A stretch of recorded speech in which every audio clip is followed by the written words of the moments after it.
students, how are you? I hope you all are fine.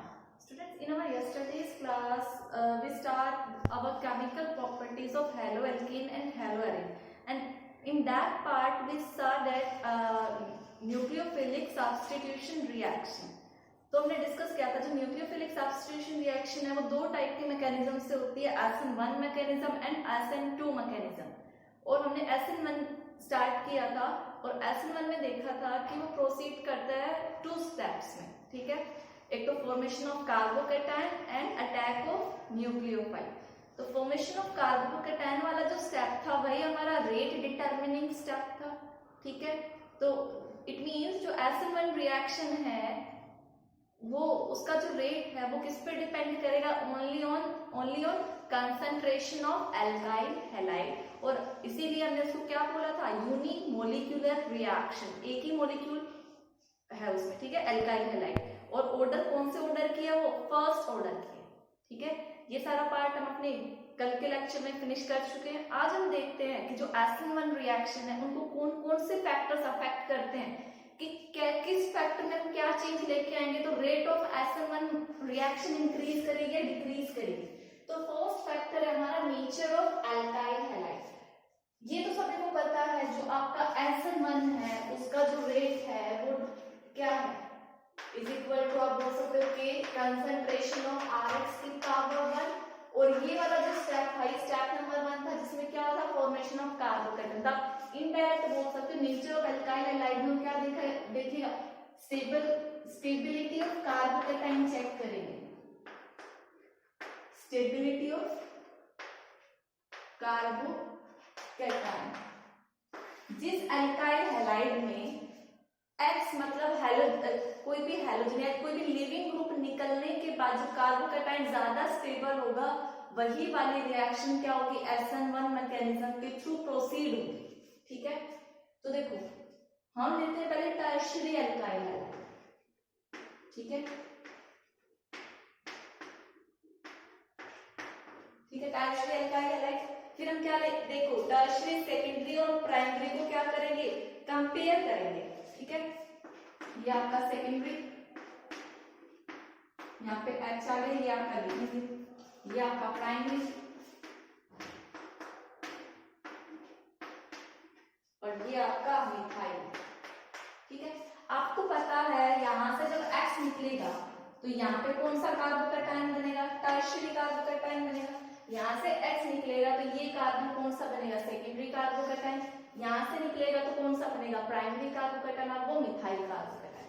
और आपको पता है टर्शियरी कार्बोकैटायन क्या होता है, ज्यादा स्टेबल होता है। मींस अगर टर्शियरी कार्बोकैटायन ज्यादा स्टेबल है तो वो इजीली लॉस करना चाहेगा एक्सप्रेस को। तो हमारा स्टेप नंबर 1 यही था, लॉस ऑफ या आप बोल सकते हैं फॉर्मेशन ऑफ कार्बोकैटायन, इसी में ज्यादा फास्ट होगा। और जितना अच्छा कार्बोकैटायन बनेगा, जितना स्टेबल कार्बोकैटायन बनेगा SN1 उतनी ही फास्ट होगी। तो आप क्या बोल सकते हो कि टर्शियरी एल्काइल हैलाइड इस रिएक्शन को ज्यादा शो करेगा। हमें नेचर ऑफ एल्काइल हैलाइड देखना था तो नेचर में टर्शियरी एल्काइल हैलाइड ज्यादा शो करेगा, then secondary, then primary and then methyl, ठीक है। अब देखते हैं, देखो नेचर ऑफ एल्काइल हैलाइड में हमें क्या देखना है, ये तो थी टर्शियरी, सेकेंडरी, प्राइमरी और मिथाइल की बात। अब देखो एक एग्जांपल मैं आपको समझा रही हूँ। जैसे आपके पास क्या है, ये वाला एग्जांपल है CH2 double bond CH CH2 Cl। देखने को तो ये कौन सा है, प्राइमरी है, ठीक है। और आप ये ले लो सेकेंडरी और ये X, ठीक है। ये एग्जांपल लिया, देखो ये मैं अभी कुछ नहीं लिखती। अब देखो यहाँ पे जो कार्बोकैटायन बनेगा वो क्या है, देखो हमें तो क्या चेक करना है, स्टेबिलिटी ऑफ कार्बोकैटायन चेक करनी। जो ज्यादा स्टेबल है वो SN1 ज्यादा शो करेगा। तो जब टर्शियरी, सेकेंडरी, प्राइमरी, मिथाइल में कंपेयर करें, टर्शियरी फिर सेकेंडरी फिर प्राइमरी फिर मिथाइल। लेकिन अब देखो ये एग्जांपल, इसका कार्बोकैटायन बना के देखो, कार्बोकैटायन कहाँ बनेगा, X निकलेगा, यहाँ पॉजिटिव चार्ज आएगा, ठीक है, CH2 पॉजिटिव। और ये आपका कौन सा सेकेंडरी है, CH3H और ये पॉजिटिव। देखो वो सेकेंडरी है, दो methyl group plus I effect show कर रहे थे, इसको स्टेबलाइज बना रहे, यहाँ पे जो स्टेबलाइजेशन है वो क्या है, ये वाला स्टेबलाइजेशन आप बोल सकते हो रेजोनेंस के थ्रू। ये वाला कौन से मैकेनिज्म के थ्रू स्टेबलाइज है, रेजोनेंस। इसके दो रेजोनेटिव स्ट्रक्चर बनेंगे, एक बार फिर यहाँ पॉजिटिव आ जाएगा, यहाँ डबल बॉन्ड, रेजोनेंस स्टेबलाइज है ये।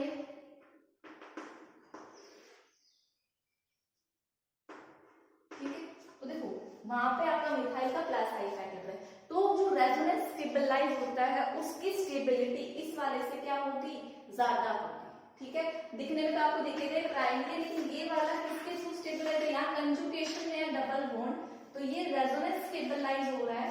तो आप बोल सकते हो ये कौन सा, देखो मैंने डबल बॉन्ड सिंगल बॉन्ड के साथ बताया था, तो ये कौन सा कार्बोकैटायन है, ये एलाइल कार्बोकैटायन है, एलाइल कार्बोकैटायन।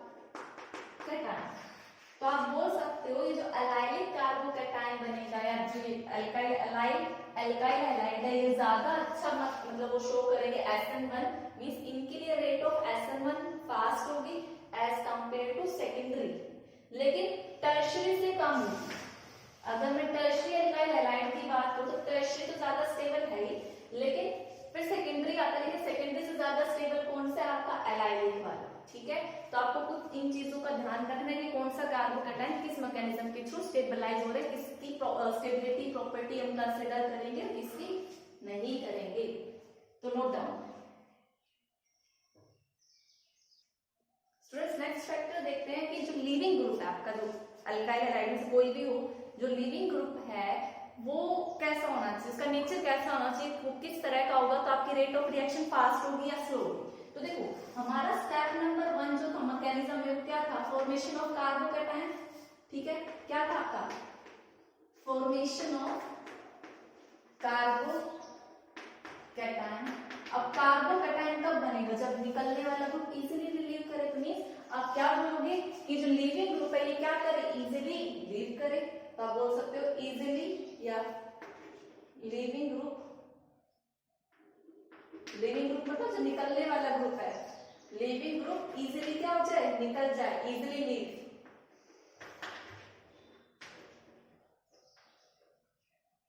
और आपको पता है आप एल्काइल हैलाइड पढ़ रहे हो तो आपके हैलोजन से क्या होंगे, लीविंग ग्रुप होंगे। तो देखो अगर मैं इन्हीं के एल्काइल हैलाइड्स की ही बात करूं,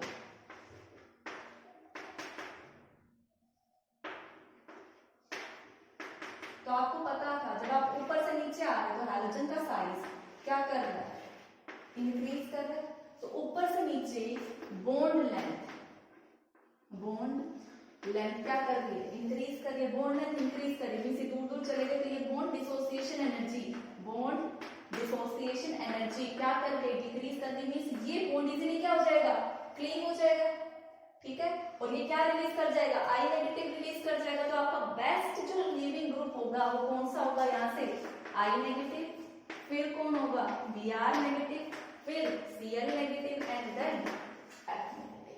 ठीक है, क्यों, क्योंकि ये बॉन्ड क्या होगा, इजीली क्लीन, लॉन्ग है, लेस बॉन्ड डिसोसिएशन निकल जाएगा, तो उतना ही आसानी से क्या बनेगा आपका कार्बोकैटायन। और कार्बोकैटायन वाले स्टेप पर हमारे कौन सा मैकेनिज्म डिपेंड करता है, SN1। Note down. Students next देखते हैं अपना नेचर ऑफ सॉल्वेंट। देखो हमने सॉल्वेंट भी लिया था और सॉल्वेंट हमने कौन सा लिया था, SN1 में पोलर प्रोटिक लिया था। पोलर भी होना चाहिए और प्रोटिक भी होना चाहिए, ये वैसे मैं बता चुकी हूँ, लेकिन याद रखना SN1 मैकेनिज्म किसकी प्रेजेंस में होती है, पोलर प्रोटिक सॉल्वेंट में होती है। पोलर मींस पोल्स डेवलप होंगे सॉल्वेंट में, पॉजिटिव नेगेटिव चार्जेस डेवलप होने चाहिए, तो पोलर सॉल्वेंट है। और प्रोटिक मतलब वो सॉल्वेंट क्या रिलीज करे, H+ भी रिलीज करे। तो उसका जो पोलर नेचर है वो तो क्या करता है, एल्काइल हैलाइड के इस बॉन्ड को ब्रेक करता है। यही प्रॉपर्टी क्या होती है, डाइइलेक्ट्रिक कांस्टेंट मींस उस सॉल्वेंट के पास कितनी स्ट्रेंथ है, कितनी पावर है कि वो इस बॉन्ड को ब्रेक कर दे, भाई उसकी डाइइलेक्ट्रिक कांस्टेंट और वो पोलर नेचर पे डिपेंड है। ठीक है, प्रोटिक का मतलब क्या था, जो H+ थे। अब देखो हमें H+ की जरूरत क्यों पड़ी, आपके पास क्या था, RS था, यहाँ से X नेगेटिव निकल गया कोई। ठीक है, हो सकता था ये दोबारा अटैक कर जाए, इसी R पे कार्बोकैटायन बनेगा, ये X नेगेटिव निकला, ये पॉजिटिव। तो हमें तो इसको अटैक नहीं कराना है, हमें क्या कराना है, जो न्यूक्लियोफाइल हम चाह रहे कि अटैक करे उस पे वही। तो यहाँ से निकलने के बाद क्योंकि स्टेबिलिटी फिर हम इसकी चेक करते हैं, तो निकलने के बाद एक फर्दर रिएक्शन में आए तो उसको हम क्या कर देते हैं, अगर प्रोटॉन होंगे तो इस X को चारों तरफ कौन घेर लेगा, H पॉजिटिव, और क्या बना लेगा इसके चारों तरफ, केज लाइक स्ट्रक्चर बना लेगा, केज लाइक स्ट्रक्चर बना लेगा, सो दैट ये फर्दर रिएक्ट ना कर पाए। और जो आपका नया न्यूक्लियोफाइल, कोई भी न्यूक्लियोफाइल होगा न्यू वाला, वो इस पे क्या कर सके, अटैक कर सके, इसीलिए आप इसमें क्या लेते हो, प्रोटिक सॉल्वेंट लेते हो। ठीक है, तो याद रखना SN1 मैकेनिज्म प्रोसीड होता है पोलर प्रोटिक सॉल्वेंट की प्रेजेंस में। ठीक है, तो यहाँ पर हमारा SN1 मैकेनिज्म फिनिश होता है। अभी हम स्टार्ट करते हैं SN2 मॉडल। स्टूडेंट्स देखो, जैसे आपका SN1 था भाई, होना तो वही है कि एक न्यूक्लियोफाइल निकलेगा, दूसरा न्यूक्लियोफाइल इस पे अटैक करेगा, प्रोडक्ट बनाएगा, सिर्फ मैकेनिज्म अलग है, तरीका अलग है न्यूक्लियोफाइल अटैक करने का। तो देखो इसमें क्या होता है भाई, सेम आपने एक एल्काइल हाइलाइट दिया, KOH क्या है, न्यूक्लियोफाइल, क्यों, क्योंकि KOH आपको क्या देगा, OH नेगेटिव, और OH नेगेटिव क्या काम करेगा, न्यूक्लियोफाइल की तरह काम करेगा।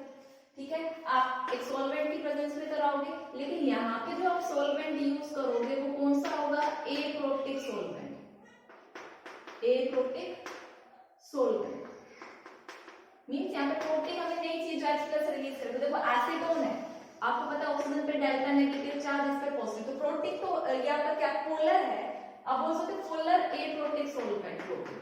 ठीक है, पोलर तो है लेकिन एप्रोटिक है, ये H+ नहीं देगा।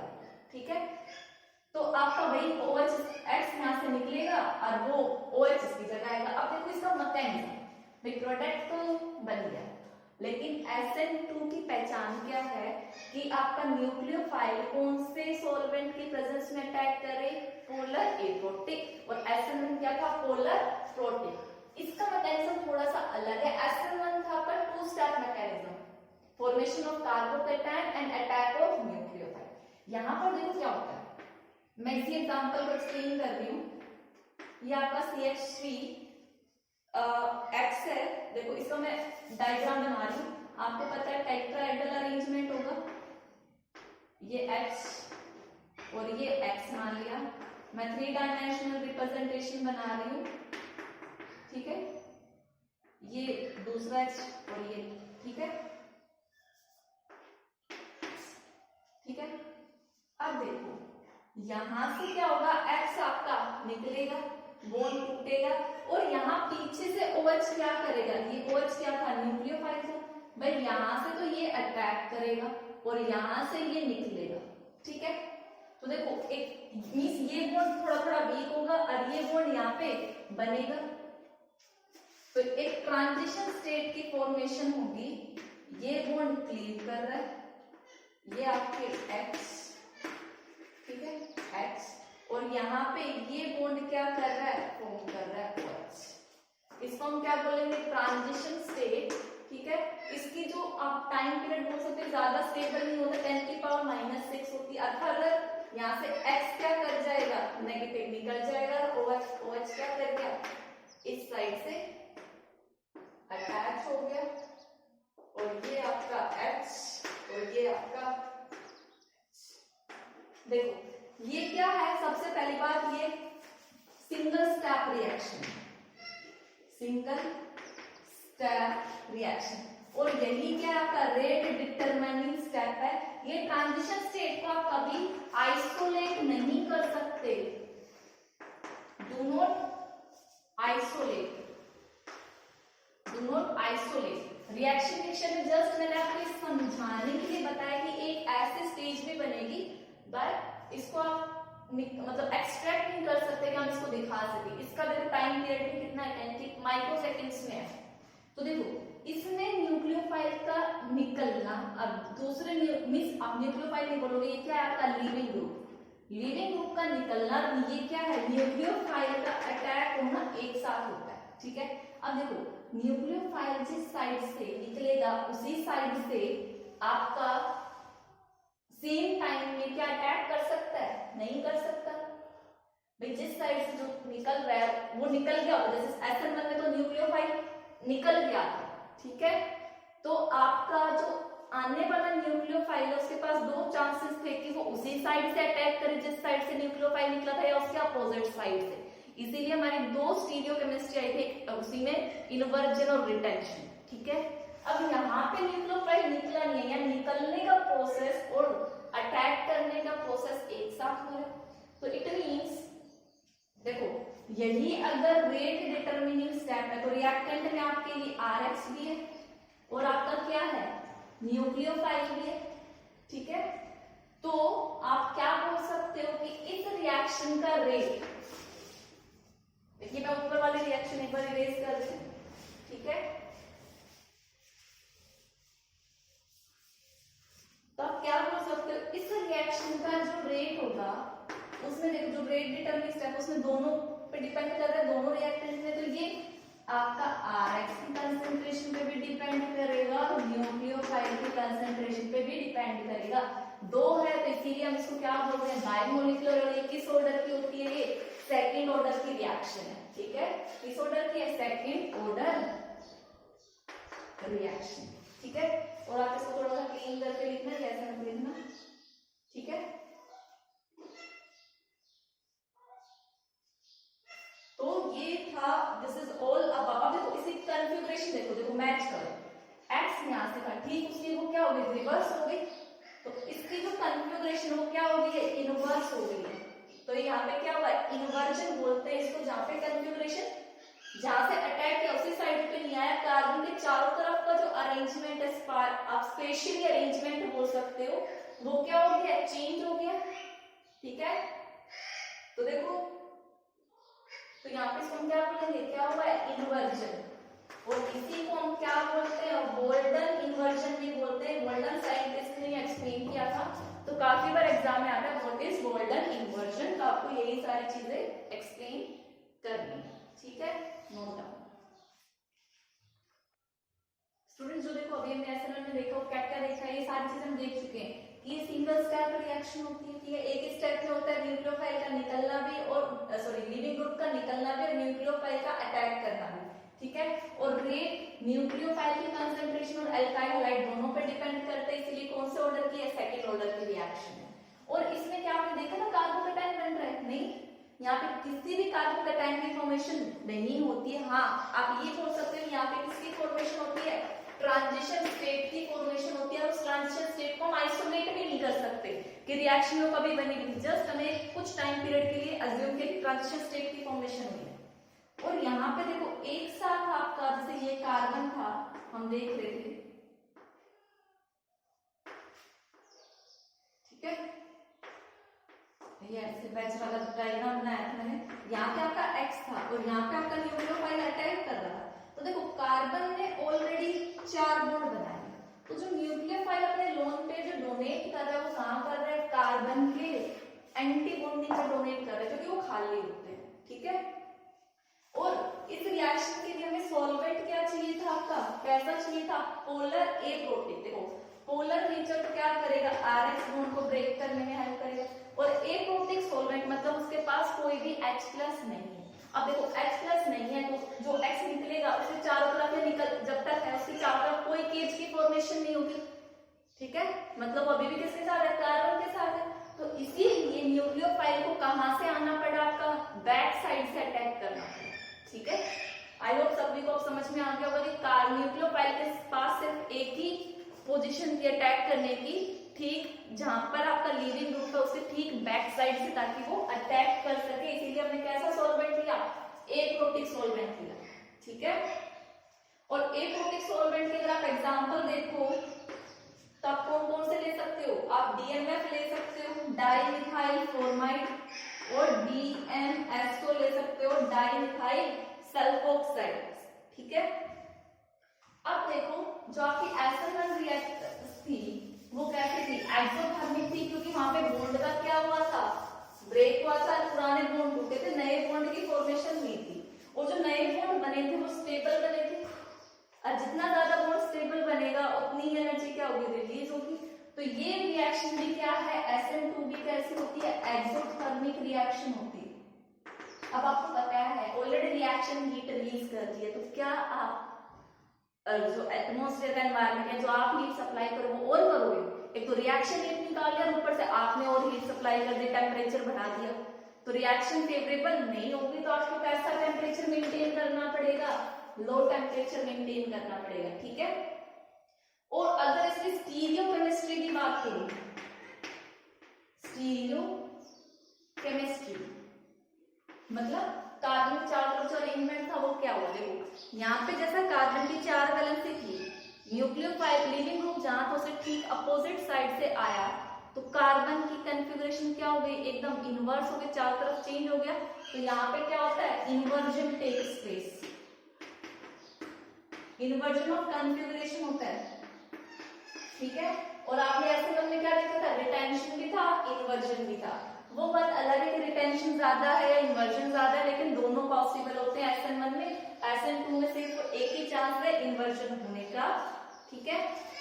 तो आपका ये था सभी, मतलब किसके बारे में था, ये सारे पॉइंट्स थे आपके SN2 मैकेनिज्म के। अब हम देखते हैं SN2 मैकेनिज्म को कौन कौन से फैक्टर्स अफेक्ट करते हैं, आप पहले नोट डाउन करिए।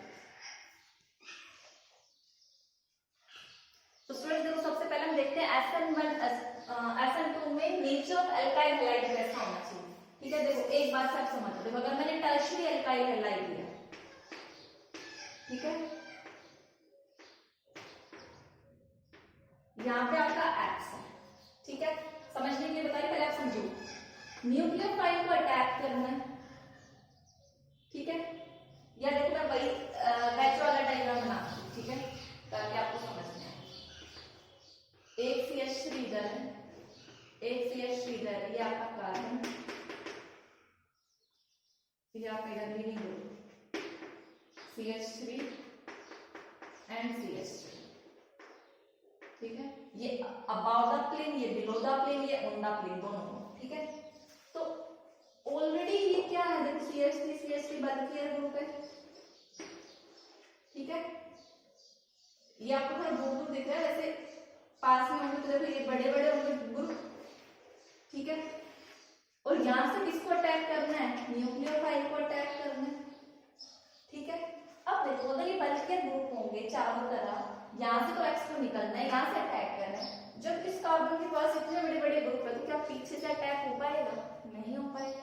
इट मींस जितना ज्यादा स्टीरिक हिंड्रेंस होगा, देखो स्टीरिक हिंड्रेंस किसकी वजह से होता है, साइड एटम्स की वजह से, इस कार्बन के साथ ये सारी चीजें अटैच है, इनका बल्कियर ग्रुप है, अब वहां से एंट्री करने की जगह ही नहीं है, तो क्या यहाँ से अटैक होगा, और SN2 मैकेनिज्म से तो क्या था, बैक साइड अटैक होता है, तो बैक साइड अटैक पॉसिबल नहीं होगा, मींस SN2 ये आपका कौन सा एल्काइल हैलाइड था, टर्शियरी, इसमें क्या है, स्टीरिक हिंड्रेंस सबसे ज्यादा है, तीन बड़े बड़े बल्कियर ग्रुप है, और भी कोई बल्कियर ग्रुप हो सकता है, ठीक है, क्या पता CH2 CH3 हो, इथाइल ग्रुप हो, तो टर्शियरी में स्टीरिक हिंड्रेंस सबसे ज्यादा, तो रेट क्या होगा, सबसे कम होगा। वहीं पे मैं सेकेंडरी की बात करूं तो सेकेंडरी में देखो क्या हो जाएगा, CH3 ये X है, लीविंग ग्रुप आपका, एक आपका CH3 और एक आपका क्या है H, यहाँ पे सिर्फ क्या है, दो बल्कियर ग्रुप है, तो थोड़ी सी जगह मिल गई न्यूक्लियोफाइल को अटैक करने की, तो उसके कंपैरिजन में इसका रेट क्या होगा, ज्यादा। ऐसे प्राइमरी में क्या होगा, मिथाइल का इसका सबसे ज्यादा, सॉरी इसको आप लिख सकते हो CH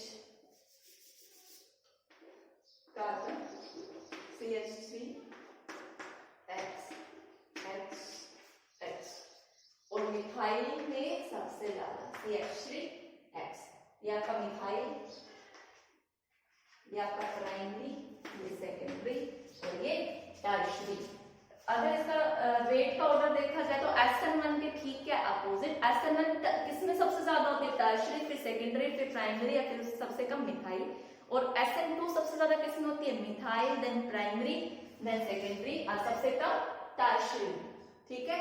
लेकिन देखो ये कहने का मतलब नहीं है कि सपोज करो ये टर्शियरी है, आपके अकॉर्डिंग यहाँ पे ज्यादा कौन होगी, SN1, तो आप ये नहीं बोल सकते कि सिर्फ इसमें SN1 होगी SN2 नहीं होगी, ऐसा भी मॉलिक्यूल हो सकता है जो सबसे ज्यादा क्या शो करे, SN1 मैकेनिज्म भी शो करे और SN2 मैकेनिज्म भी शो करे। वो SN1 और SN2 डिपेंड किस पे करता है, रिएक्शन कंडीशंस पे, सॉल्वेंट पे, नेचर ऑफ न्यूक्लियोफाइल पे, ठीक है।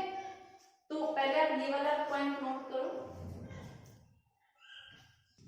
तो स्टूडेंट देखो, आप बोल सकते हो कि SN1 किस पे डिपेंड कर रही थी, स्टेबिलिटी ऑफ कार्बोकैटायन पर। SN2 किस पे डिपेंड करती है कि कितना कम स्टीरिक हिंड्रेंस है, जितना कम स्टीरिक हिंड्रेंस उतना ही SN2 मैकेनिज्म फास्ट होगा, ठीक है। तो अब देखो नेक्स्ट फैक्टर है नेचर ऑफ न्यूक्लियोफाइल। अब SN1 में तो हमने देखा था कि रेट सिर्फ एल्काइल हैलाइड की कंसंट्रेशन पे डिपेंड करता है, लेकिन SN2 में दोनों ही पे डिपेंड करते हैं, क्योंकि रेट क्या था, दोनों पे डिपेंड कर रहा है। तो न्यूक्लियोफाइल के नेचर पे भी करेगा। अब जितना ज्यादा ये होगा उतना फास्ट रेट होगा, तो मतलब हाई कंसंट्रेशन होनी चाहिए न्यूक्लियोफाइल का। न्यूक्लियोफाइल कैसा होना चाहिए, स्ट्रॉन्ग। अब देखो कुछ एग्जांपल्स लिखे कि कौन से न्यूक्लियोफाइल स्ट्रॉन्ग है, तो आपको ये याद रखने पड़ेंगे, ये स्ट्रॉन्ग न्यूक्लियोफाइल है, ये वीक न्यूक्लियोफाइल। तो जनरली SN2 मैकेनिज्म ये किसका होगा, ये SN2 की प्रॉपर्टीज है। तो SN2 फास्ट किसमें होगा, स्ट्रॉन्ग न्यूक्लियोफाइल में, नोट डाउन।